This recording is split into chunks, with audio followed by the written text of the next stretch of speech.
Bonsoir les amis, bienvenue sur Power Trade, la chaîne des stratégies d'investissement simples et efficaces.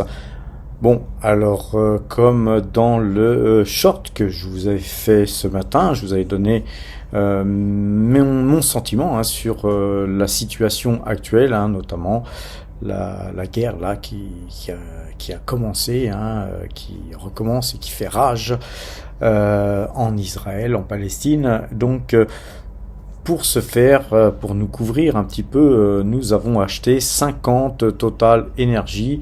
Alors je sais, il y en a qui vont me dire quoi, que 50 Total Energy?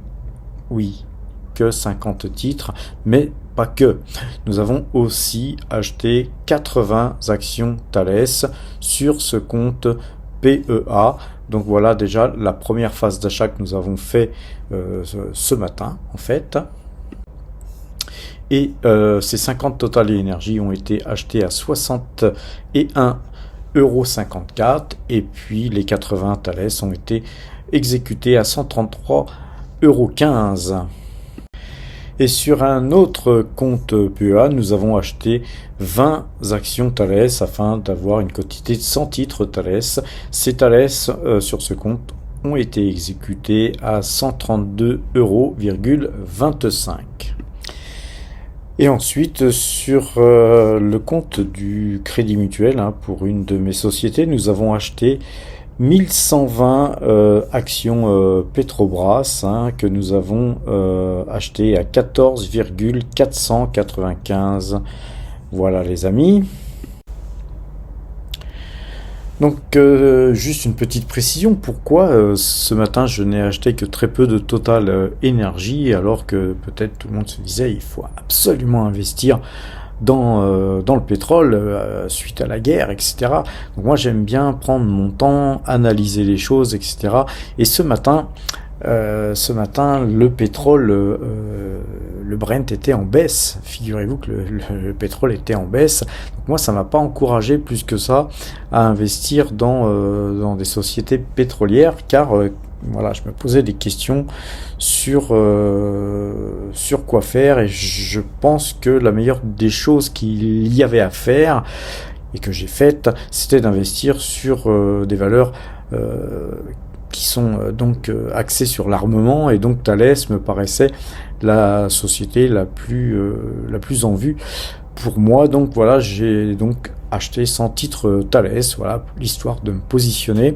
Et donc si vous regardez un petit peu l'état de notre portefeuille, qu'on va aller voir tout à l'heure, mais au niveau des variations, de toute façon nous on était déjà investis sur Total Energy, et Total montait donc même assez fortement. Donc, écoutez, nous, on a profité donc de ce mouvement, à continuer à investir dans cette société qui était déjà en hausse ce matin, me paraissait pas forcément la meilleure des choses à faire. Donc on a pris juste une petite ligne, car je souhaitais quand même la compléter. Mais regardez un petit peu les cours de la société Ecopetrol. Vous voyez qu'Ecopetrol, elle gagne 5,18%. On n'a pas encore clôturé, on est à quelques minutes de la clôture de la bourse là. Ecopetrol plus 5,18% et Petrobras plus 3,73%. Vous voyez aussi DNOASA plus 2,31%. Vous voyez que toutes ces sociétés pétrolières, en fait, elles surperforment largement en termes de hausse Total Energy. Et donc moi j'ai préféré attendre, pourquoi pas cet après-midi ou demain. J'attendais que les cours du Brent franchissent au moins la zone du rouge et puis passent dans le vert, ce qui s'est passé aujourd'hui donc.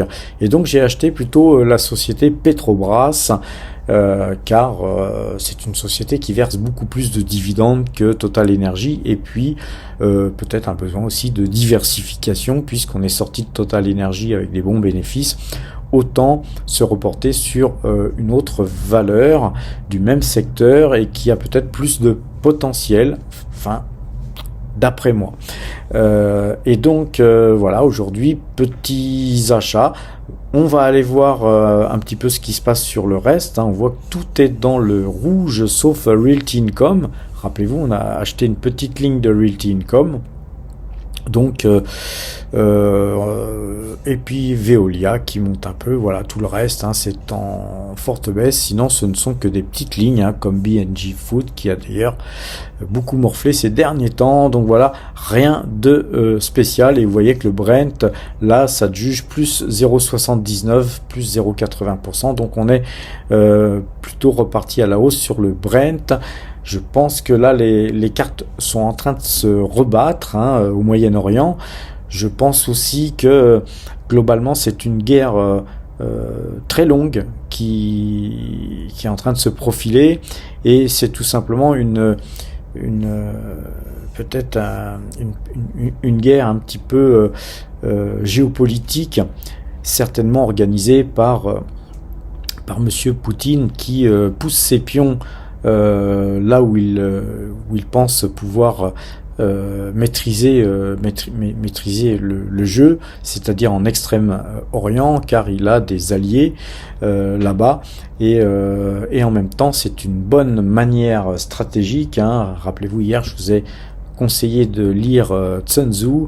Je pense que Poutine a dû relire plusieurs fois ce bouquin, et en fait il est en train d'essayer de diviser pour mieux régner, et donc il entame un nouveau front au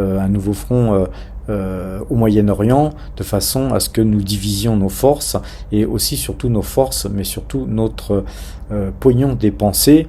Et donc en gros, moi personnellement, je ne pense pas que l'Europe et les États-Unis soient en capacité financière de soutenir et les Ukrainiens et les Israéliens pendant des mois et des mois. Donc il va y avoir certainement des revirements stratégiques, tout simplement par rapport à l'argent dépensé, hein, parce que tout ça coûte très très cher. Alors moi je vous en ai parlé déjà, hein, il y a déjà fort longtemps, de cette guerre en Ukraine. Les gens qui payent, hein, c'est le peuple, hein, mais ils le payent par leur sang, hein, parce que on est en train de compter les milliards de dollars qui sont dépensés dans l'armement, donc ça rentre dans les fouilles des gens qui vendent des armes. Bon, voilà, ça on le sait, mais on parle très peu en fait du nombre de morts quotidiens qu'il y a en Ukraine. Et là maintenant que c'est l'Israël, effectivement, on commence à compter les morts. Mais vous allez voir qu'à un moment donné, on les comptera plus non plus. Et dans les deux camps, hein, il va y avoir des morts. Ça va être une guerre sanglante, c'est certain. Maintenant, combien de temps ça va durer, tout ça, voilà, personne ne peut se prononcer. Tout ce qu'on peut dire, c'est que globalement, les valeurs de l'armement ont certainement de beaux jours devant eux. Et d'ailleurs, l'armement et le pétrole, c'est souvent lié, hein. Donc, on peut effectivement rester investi sur ce genre de valeurs sur du long terme, car de toute façon, c'est ça qui domine le monde. Maintenant, au niveau du pétrole, si vraiment ça pète, hein, je pense qu'on peut aller facilement sur les $100 le baril, voire revenir sur les plus hauts, sur les 130, voire beaucoup plus haut, hein, si vraiment il y a matière à s'inquiéter. Et comme vous le savez, les gens sont moutonniers, et globalement, quand ça va s'envoler sur le pétrole, hein, c'est cyclique. Si un cycle haussier se profile, il pourrait être durable, et on pourrait monter sur des niveaux qu'on ne soupçonne même pas là aujourd'hui. Donc on est nous à PowerTrade déjà bien investis dans le pétrole. Globalement, on va continuer à l'être, et peut-être même pousser nos investissements un peu plus loin si graphiquement peut-être les choses nous le permettent. Pour l'instant, on va rester quand même prudent. On va pas s'emballer à faire des stratégies, à se dire voilà, il va se passer ci, il va se passer ça, parce que voilà, si ça se trouve, la guerre demain au Moyen-Orient, elle sera terminée pour X raisons, parce qu'il y aura un accord ou autre, j'en sais rien. Donc il faut être très prudent. Dès qu'on pousse ses pions, hein, dès qu'on commence à investir, il faut savoir se couvrir. Le CAC 40, il est resté acheteur, hein, puisque les points de vente n'ont pas été touchés, ni le DAX, ni le S&P 500 d'ailleurs. Donc on reste globalement quand même dans un un bon scénario où finalement les actions pourraient continuer à monter, les valeurs pétrolières aussi, peut-être même plus que les marchés eux-mêmes, et avec donc effectivement des incertitudes sur peut-être le domaine du luxe. Donc voilà, on verra un petit peu comment nous allons réinvestir notre cash, puisqu'on a encore beaucoup de cash, puis on a encore du cash qui doit arriver, les amis, à PowerTrade. On attend la vente d'un appartement, donc on a vraiment tout ce qu'il faut pour en fait vivre cette crise, cette guerre passagère ou pas. Maintenant, nous allons plutôt rester dans l'expectative et puis étudier tout ça, et puis peut-être, si les cartes sont rebattues, peut-être revoir nos positions et peut-être trouver de nouvelles valeurs sur lesquelles investir, de nouveaux vecteurs sur lesquels investir prochainement. Alors maintenant, allons voir les portefeuilles de PowerTrade. Alors commençons par le portefeuille débutant. Vous vous rappelez le portefeuille débutant qui a commencé il y a maintenant 15 mois, mais en début d'année on était à 350 € et puis actuellement on est à 984,90 €, ce qui veut dire qu'on a gagné 634,90 €, c'est-à-dire 181,40%. Qu'est-ce que le portefeuille débutant? C'est tout simplement tout ce que nous gagnons à PowerTrade, que ce soit des AdSense ou des primes de parrainage qui sont réinvestis, et notamment là c'était réinvesti sur Total Energy. Et donc puisque Total Energy a fortement monté aujourd'hui et que nous avons touché des AdSense qui commencent à augmenter légèrement de jour en jour, fait que voilà, nous avons eu une très bonne journée. Pour ceux qui débutent les marchés financiers, ceux qui n'ont pas encore ouvert de compte, il y a des liens en description qui vous permettront d'avoir des primes de parrainage. C'est toujours sympa quand on commence à investir. Ensuite, une fois que vous aurez ouvert votre compte, n'hésitez pas à me contacter si vous avez un problème pour passer un ordre ou autre. Je serai là pour vous épauler si vous avez donc utilisé ce lien en parrainage. Je pense que je me dois de vous aider si vous avez le moindre problème. Maintenant, globalement, si vous faites ça, vous n'êtes pas obligé d'ailleurs de suivre exactement les titres que nous achetons à PowerTrade, mais suivez la stratégie d'investissement, la stratégie d'injection de capital, que ce soit mensuel, trimestriel ou autre. On en reparlera ultérieurement, les amis. Alors, après le portefeuille débutant, on a le portefeuille PowerTrade qui est un portefeuille père de famille, un portefeuille qui est constitué depuis 44 ans maintenant. Donc évidemment, c'est pas un petit portefeuille, mais globalement, aujourd'hui, ce portefeuille se porte bien, évidemment, puisque nous sommes principalement investis sur Total Energy, qui est notre plus grosse ligne. C'est vraiment la plus grosse ligne de ce portefeuille. Et puis, de l'autre côté, on a beaucoup de pétrolières, puisque les pétrolières aujourd'hui, c'est environ 32% de notre patrimoine, donc on est 32% investi dans le secteur du pétrole, les amis, avec Total Energy, avec Petrobras, mais aussi Ecopetrol et DNO ASA. Donc on est quand même bien investi dans le secteur pétrolier, et par rapport à la crise actuelle, par rapport à cette guerre, finalement c'est un choix qui nous favorise aujourd'hui, et c'est un choix qu'on a fait depuis d'ailleurs très longtemps, bien avant cette déclaration de guerre qu'on a vue là tout récemment, mais effectivement aujourd'hui nous en avons profité pour reprendre notre position sur Petrobras, exactement le même nombre de titres d'ailleurs. Alors tout ce qui est en blanc, hein, Total Energy, Petrobras et Thales, c'est donc des lignes qui ont bougé.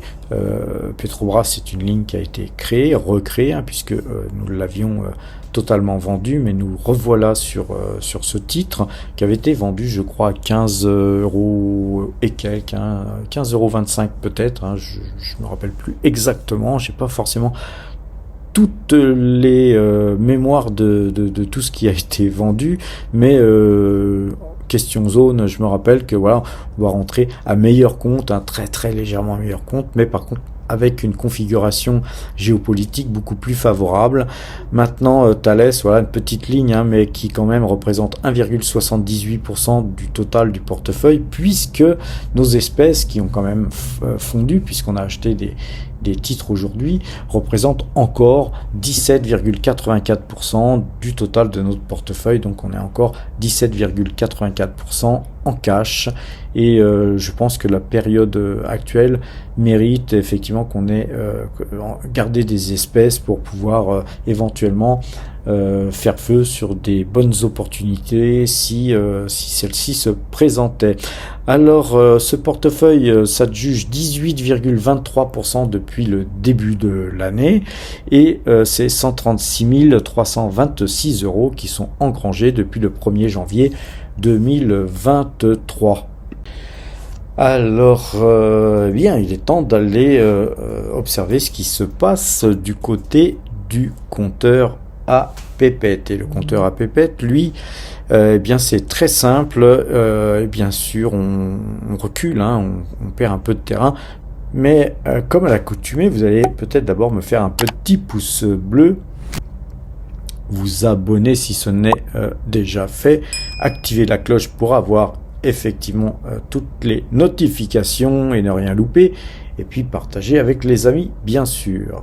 Alors le compteur à pépette, eh bien comme je vous le disais, il reflue, hein, puisque le CAC 40 baissait aujourd'hui. Nous avons donc moins 25 points sur le trade en cours, hein, sur le CAC 40, et donc globalement c'est 2506 points qui sont engrangés depuis que nous traitons cet indice, avec 46 trades gagnants pour 46 trades perdants.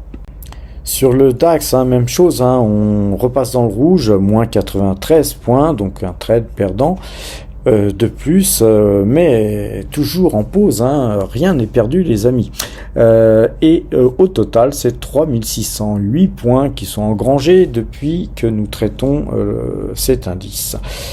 Pour ce faire, nous avons traité 31 fois gagnant et 30 fois perdant. Le S&P 500 qui n'est toujours pas clôturé, lui, il reste dans le vert, hein, puisque nous avons encore 28 points de gagnés sur ce contrat et globalement, et donc là, c'est par contre une petite rectification à faire, et globalement, c'est 828 points qui sont engrangés sur le S&P 500 avec 27 trades gagnants pour 26 trades perdants.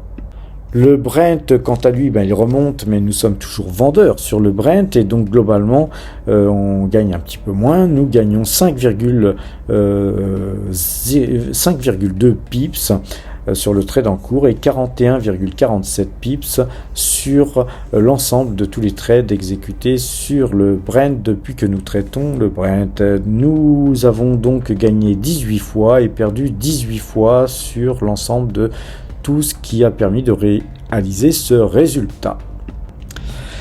Les amis, sur l'euro-dollar, nous sommes toujours dans une position où nous ne faisons pas grand chose, hein, on n'a pas beaucoup de gains ni de pertes, mais globalement on continue à garder notre pose acheteuse sur l'euro-dollar. Donc comme je vous le disais, on repère du terrain sur les futurs, hein, mais c'est toujours 7005 points qui sont engrangés depuis 15 mois, et l'ensemble de ces 7005 points sur l'ensemble de ces 5 indices ainsi traités par rapport au prix de référence, hein, de la valeur du point de chaque indice, nous fait gagner quand même 127 465 €. Voilà les amis, je vous souhaite une bonne fin de soirée, portez-vous bien, n'oubliez pas demain, je vous fais un short pour vous donner les points concernant les points de retournement, surtout du DAX, du CAC 40 et du S&P 500. Ciao!